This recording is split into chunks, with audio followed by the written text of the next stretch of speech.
country. This is the jam auction. The jam auction is a simple street market rip-off where the customer parts with their cash and gets nothing of value in return.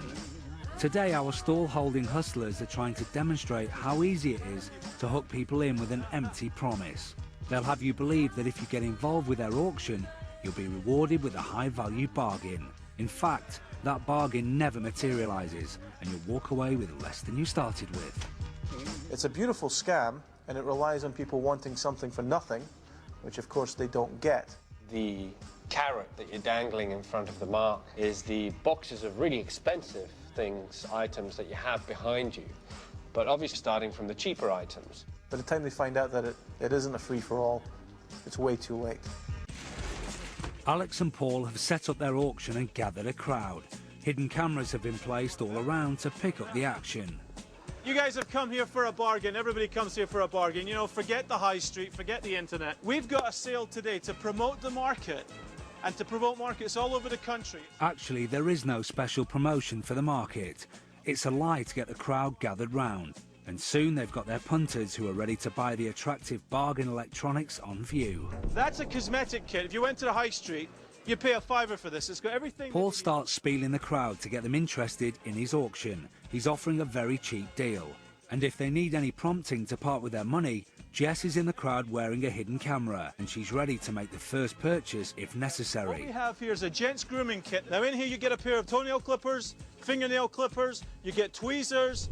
If I gave them both to you for £1, that's the kind of bargain that you're looking for. Alex, give everybody with £1 one of these. He's selling both a ladies' and a gents' grooming kit together for the grand price of £1. Now we're here to promote the market today, but we're going to give you the bargain of a lifetime. Stay with us. Once again, Paul mentions the bargain of a lifetime is coming up. When you've got your bag, put your hand up. Very important. Everybody, come on. If you're happy with your purchase, keep your hand in the air and say, I'm happy. And now he's introduced his catchphrase. Alex, everybody who's happy, give them their money back when you get your money back. Here's your £1 back. £1 back, £1 back. Support your local market.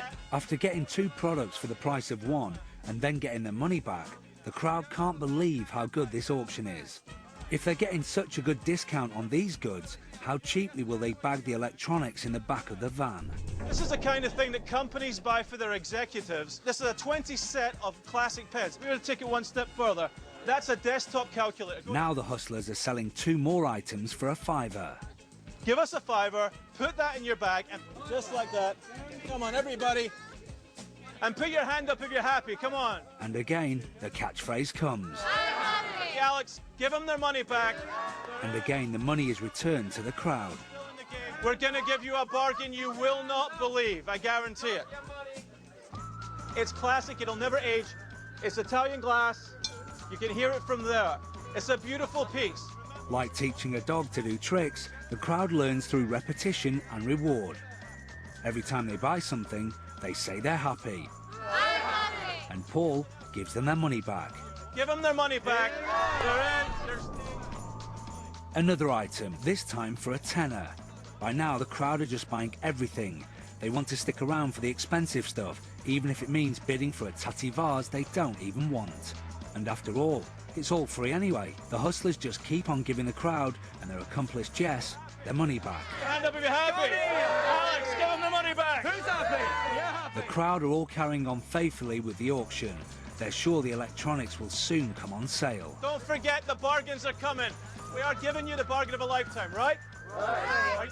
Finally, Alex gives the crowd a sniff of what they want. Now, what's next? We're going to go to the... MP3 flip. No, we'll go to the watches first. But Paul wants to sell the crowd a watch each first, instead of the MP3. These, if you went down the street, I saw exactly the same models down the street for 60 quid. Now remember, we're here to make you happy. We're leading to the big bargain.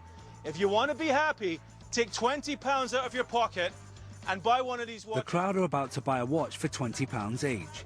If things carry on the way they were, Paul will give back their £20 and move on to the MP3 players next. But they will all have to buy a £20 watch first.